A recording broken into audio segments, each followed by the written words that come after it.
आज हम class number 11 में कक्षा 10 के लिए विषय गणित प्रश्नावली 1.2 के प्रश्न नंबर 3 में 3 पार्ट हैं। ठीक है, तीनों को हल करेंगे।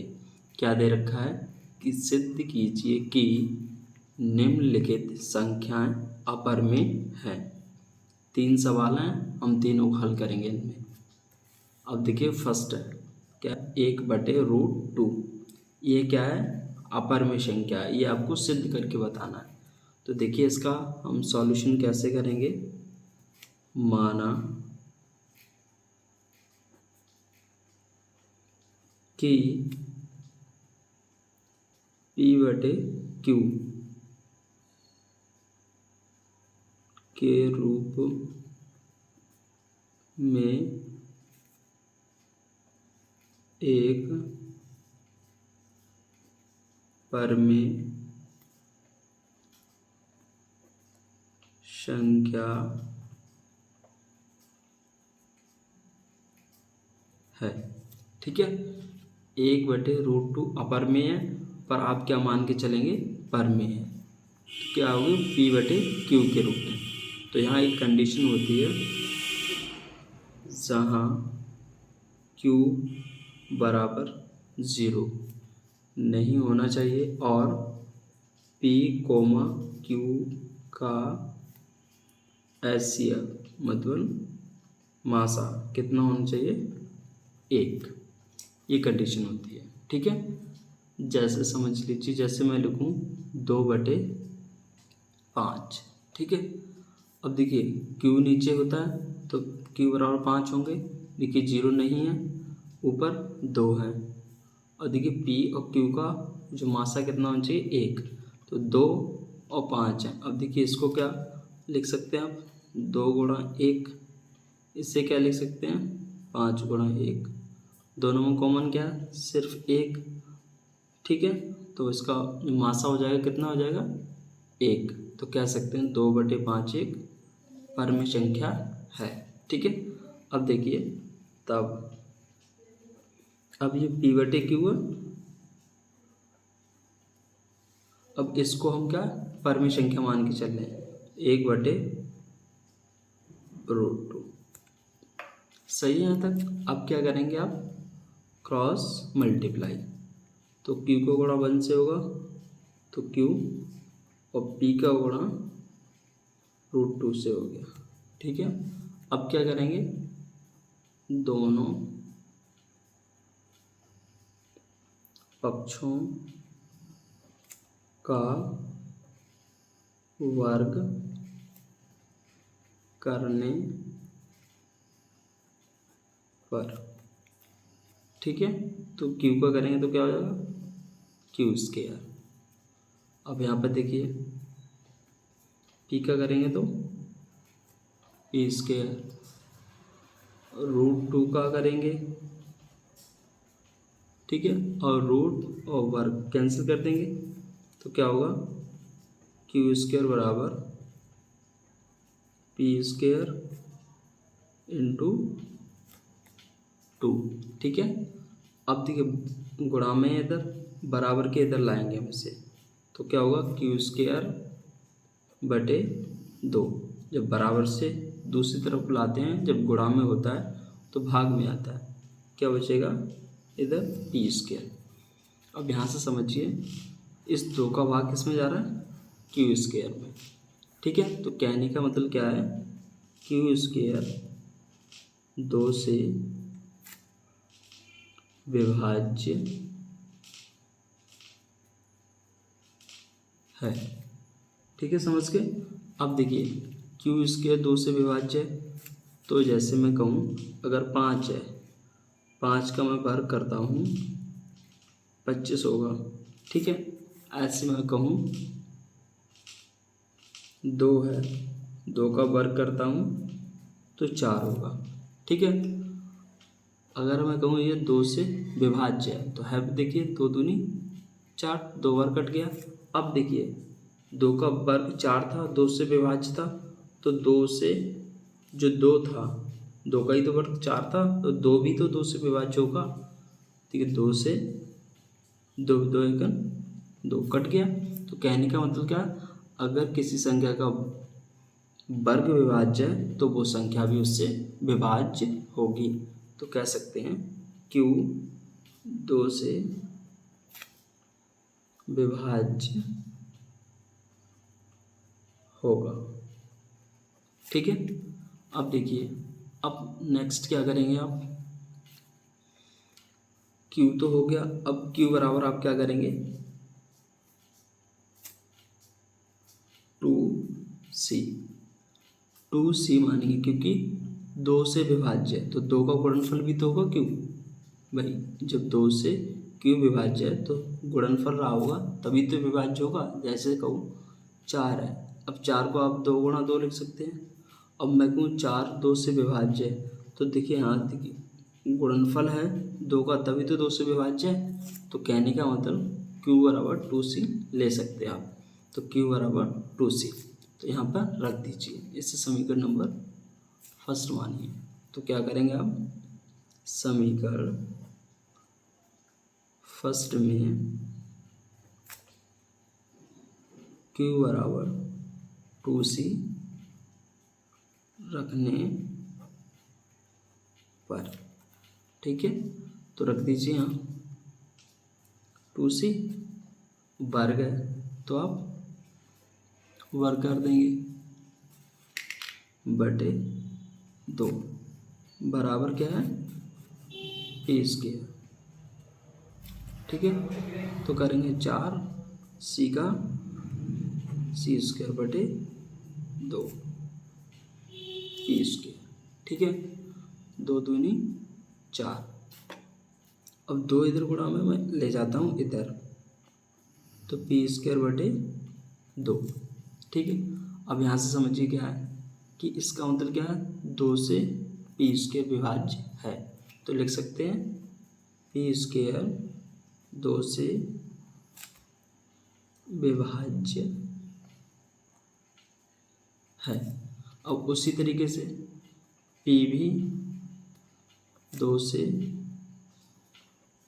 विभाज्य होगा। ठीक है, अब यहाँ पर समझिए,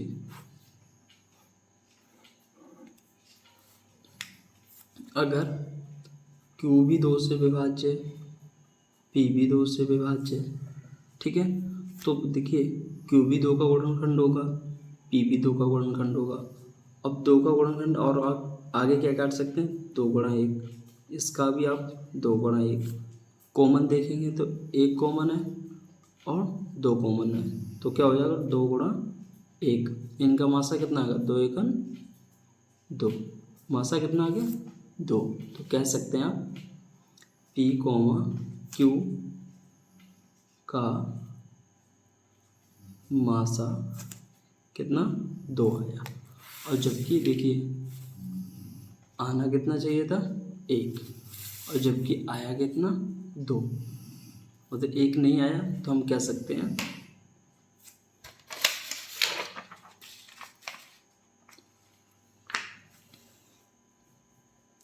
तब P 2 का मासा 2 आया। ठीक है, अतः क्या है विरोधाभास, जबकि 1 आना चाहिए था, विरोधाभास है। तब 1/√2 एक अपरिमेय संख्या है। ठीक है, 2 मासा आया, अगर 1 मासा आता तो हम कहते हैं कि 1/√2 एक परिमेय संख्या है, जबकि 2 आया तो विरोधाभास हो गया तो हम कह सकते हैं 1/√2 एक अपरिमेय संख्या है। अब हम नेक्स्ट सवाल करेंगे, ये सेकंड है तो इसका सॉल्यूशन देखिए। तो सेम लाइन लिखेंगे भाई, माना P/Q के रूप में एक परिमेय संख्या है जहाँ q बराबर 0 नहीं होना चाहिए, p, q का HCF 1 होगा। ठीक है, तब आप क्या करेंगे, p/q बराबर 7 × √5। सही है। अब देखिए इधर ये 7 है, p/q गुणा में है, तो इधर कैसे आएंगे, भाग में। समझ गए। तो इधर क्या बचेगा, √5। सही है। अब समझिए यहाँ पर p/q एक परिमेय संख्या मान लो, जैसे 2/3 ये परिमेय संख्या है, क्योंकि हाँ q बराबर 0 नहीं है, नीचे ही 0 नहीं है, और n का मासा निकालेंगे तो कितना आएगा, 1। ठीक, इनमें और तो कॉमन नहीं है, एक ही कॉमन होगा, तो 2/3 एक परिमेय संख्या है। अब देखिए नीचे 7 है, इससे डिवाइड कर रहे हैं हम। अब देखिए कि इस 7 का गुणा इससे होगा या इससे होगा, ये भी समझ लीजिए। तो a/b/c/d बटे के c/d, मतलब एक फॉर्म बटे के रूप में, ऊपर भी बटे के रूप में, तो बीच बीच वाले का गुणा करेंगे, ऊपर नीचे का गुणा करेंगे, बीच बीच वाले का गुणा करके नीचे लिखेंगे, ऊपर नीचे का गुणा करके ऊपर लिखेंगे। ठीक है। अब देखिए यहाँ पर ऊपर तो बटे की फॉर्म में है, नीचे नहीं है, तो बना लो, 1 से भाग करोगे तो इतना ही रहेगा, बीच बीच वाले का गुणा, ऊपर नीचे का गुणा। तो देखो 2 का गुणा 1 से होगा 2, 3 सत्ते 21। ठीक, अब देखो 2/21, तो q बराबर नीचे q बस 0 नहीं होना चाहिए, देखिए नहीं है। 2 और 21 का आप मासा निकालेंगे तो एक ही आएगा, क्योंकि कुछ कॉमन तो है नहीं, तो एक ही कॉमन होगा। तो कह सकते हैं 2/21 क्या है, एक परिमेय संख्या। ठीक है। अब देखिए और 7 भी एक परिमेय संख्या, कैसे, 7 है, अगर मैं नीचे 1 मान लूँ इसका, तो q बराबर 0 नहीं है, नहीं है 0। 7 और 1 का अगर मासा निकालूंगा तो एक ही आएगा। समझ रहा है। तो 1 का भाग देंगे 7 में तो 7 ही रहेगा। तो कहने का मतलब 7 क्या है, एक परिमेय संख्या। ठीक है, समझ के।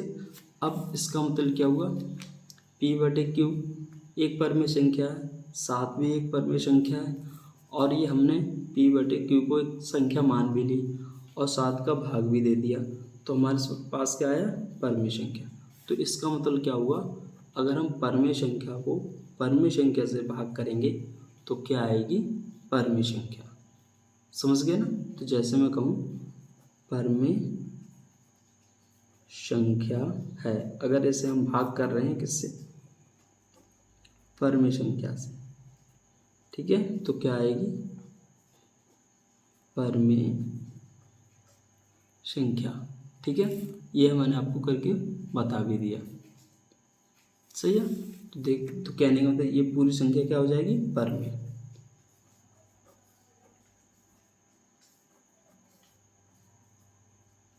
ठीक है। अब जबकि √5 एक अपरिमेय है, कैसे पहचानेंगे, रूट में एक ऐसी संख्या लिखो जिसका पूर्ण वर्ग ना हो और वो धनात्मक हो। कैसे हो, प्लस की हो। जैसे मैं कहूँ 6, तो 6 क्या है, अपरिमेय संख्या, क्योंकि 6 का कोई पूर्ण वर्ग नहीं होता है। अगर आप इसके अंदर लिख दिया 9, तो 9 तो 3 का हो जाएगा, तो इसका मतलब ये नहीं है परिमेय संख्या, अपरिमेय संख्या नहीं है। कोई भी √7 पूरा पूरा नहीं है, पर आप इसके अंदर माइनस नहीं लगा सकते, ये चीज़ ध्यान रखिए। ठीक है। तो √7 है, √7 पूरा पूरा वर्ग नहीं होता 7 का, वो तो किसी संख्या का नहीं होगा। समझ आ रहा ना। अब 7 को आप किसका लिखेंगे, नहीं लिखेंगे ना, एग्जैक्ट नहीं पता होता है, तो आप समझ गए। तो कि 7 भी क्या होगी, एक अपरिमेय संख्या। तो ऐसे समझो, यहाँ पर 5 है, 5 भी किसी का पूर्ण वर्ग नहीं होता है, तो कह सकते हैं, और वो भी प्लस की रूट के अंदर है, तो कैसी संख्या है ये, अपरिमेय।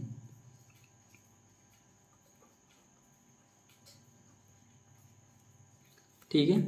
अब देखिए ये परमेय संख्या है, ये अपरमेय संख्या, दोनों बराबर तो नहीं हो सकती है ना, परमेय संख्या और अपरमेय संख्या बराबर हो जाए ऐसा तो नहीं है ना। तो क्या करेंगे, क्रॉस मार देंगे। कहने का मतलब परमेय संख्या अपरमेय संख्या के बराबर नहीं है। तब हम क्या कहेंगे, P/Q/7 एक क्या है, एक परमेय संख्या है, ठीक है। जबकि √5 एक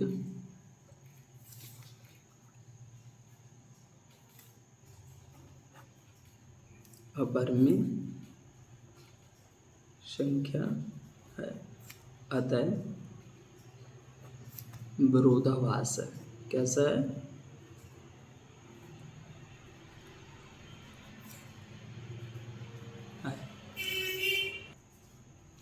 तब 7 × √5 एक अपरमेय संख्या है। आपके मन में एक डाउट आ रहा होगा कि 7 से गुणा भी हो रहा है इस अपरमेय संख्या में, तो क्या ये अपरमेय संख्या रहेगी? हाँ, अगर अपरमेय संख्या में आप परमेय संख्या से भाग करें, चाहे गुणा करें या फिर घटाएं, तो क्या रहेगी, वो अपरमेय संख्या है। अब हम नेक्स्ट सवाल करेंगे। तीसरा क्वेश्चन है, इसमें तीसरा पार्ट है, क्या है, अब इसका सॉल्यूशन करेंगे। 6 + √2 एक अपरमेय संख्या है, ये सिद्ध करके बताना है। तो आप क्या करेंगे, माना कि P/Q के रूप में एक परमेय संख्या है जहाँ Q = 0 नहीं होना चाहिए, PQ का एलसीएम कितना होना चाहिए, 1, ठीक है। तब हम क्या करेंगे, P/Q के रूप में है परमेय संख्या, इसके बराबर रखेंगे 6 + √2, ठीक है। अब देखिए 6 है तो हम इसे इधर ले आते हैं, P/Q -6 प्लस का बराबर किधर आएगा, तो माइनस का हो गया, बराबर √2, ठीक है। अब समझिए, जैसे P/Q, जैसे मान लो यहाँ पर 3/5, P/Q की जगह ये परमेय संख्या है, 3/5 भी एक परमेय संख्या है। क्यों है, जैसे Q = 0 नहीं होना चाहिए, देखिए नहीं है, PQ का मासा 1 होना चाहिए, 3 और 5 में कुछ कॉमन नहीं, एक ही कॉमन होगा, तो इनका मासा भी एक ही होगा, ठीक है। तो समझ के P/Q के रूप में 3/5, ये -6 है तो माइनस कर दिया हमने, ठीक है। अब समझिए 5 छक्का 30, 3 - 30/5, 30 में से 3 जाएगा कितना बचेगा, माइनस का 27, क्योंकि माइनस के ज़्यादा है ना, प्लस के कम है, तो 27 बचेंगे माइनस के, प्लस के 5, ठीक है। अब 27/5, देखिए Q = 0 नहीं होना चाहिए, देखिए नहीं है, ठीक है। और 27 और 5 कुछ भी कॉमन नहीं है, एक ही कॉमन होगा ना, तो देखिए इनका मासा भी एक ही होगा। और देखिए ऐसा नहीं है कि परमेय संख्या माइनस की नहीं हो सकती है, ठीक है। तो 27/5 क्या है, एक परमेय संख्या, ठीक है। अब समझिए 6 के बारे में, एक 6 क्या है, 6 एक कैसी है, परमेय संख्या, कैसे बता रहा हूँ मैं आपको, 1 से भाग करें आपस में तो रहेगा तो 6 ही। अब समझिए यहाँ पर Q = 0 नहीं होना चाहिए, तो देखिए Q = नीचे 0 नहीं है, 6 और 1 में मासा ढूंढेंगे तो कितना आएगा, 1, तो कह सकते हैं 6 क्या है, परमेय संख्या, ठीक है। अब समझिए यहाँ पर 3/5 में से 6 गया, ये भी परमेय संख्या थी, ये भी परमेय संख्या थी, ठीक है। आपस में घटाया तो क्या है, 27/5 माइनस क्या है, तो ये भी क्या है, परमेय संख्या। तो क्या निष्कर्ष निकला कि परमेय संख्या में से परमेय संख्या को घटाएं तो हमें क्या मिलेगी, परमेय संख्या। ठीक है, तो कह सकते हैं ये क्या है, P/Q माइनस 6 क्या है, एक परमेय संख्या, परमेय संख्या। ठीक है, समझ गया। अगर हम परमेय संख्या में से परमेय संख्या को घटाएंगे तो क्या मिलेगी, परमेय संख्या बराबर √2 क्या है, एक अपरमेय संख्या। ठीक है, कैसे, जैसे कैसे पहचानेंगे आप, जैसे √2 है, ऐसे √3 भी हो सकता है। एक ऐसी संख्या हो रूट के अंदर कि वह पूर्ण वर्ग ना हो। ठीक है, जैसे 2 किसी का पूर्ण वर्ग नहीं होता, ऐसे 3 नहीं होता है। अब ये कंडीशन और है, वो कैसा होना चाहिए, प्लस का, माइनस नहीं कर सकते, माइनस करेंगे तो ये काल्पनिक बन जाएगा, तो ये रॉन्ग है। ठीक है, तो इसमें आप 5 लिख सकते हैं, ऐसे √7 लिख सकते हैं। आप √16 नहीं लिख सकते क्योंकि ये 4 का पूर्ण वर्ग होगा, तो ये क्या करेगा, 4 का वर्ग कर सकते हैं, वर्ग और रूट कैंसिल होकर 4 आ जाएगा, तो ये क्या हो जाएगी, परमेय संख्या। तो √16 एक अपरमेय संख्या नहीं होगी, कैसी होगी, परमेय। समझ गया, रूट के अंदर लिखा होगा जिसका पूर्ण वर्ग नहीं होगा तो वो कैसी होगी, एक अपरमेय संख्या।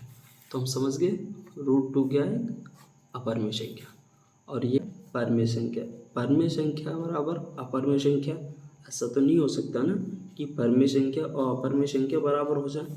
तो आप क्या करेंगे, क्रॉस कर देंगे, तब करेंगे, अतः P/Q माइनस 6 एक परमेय संख्या है, जबकि √2 एक अपरमेय संख्या है। अतः विरोधाभास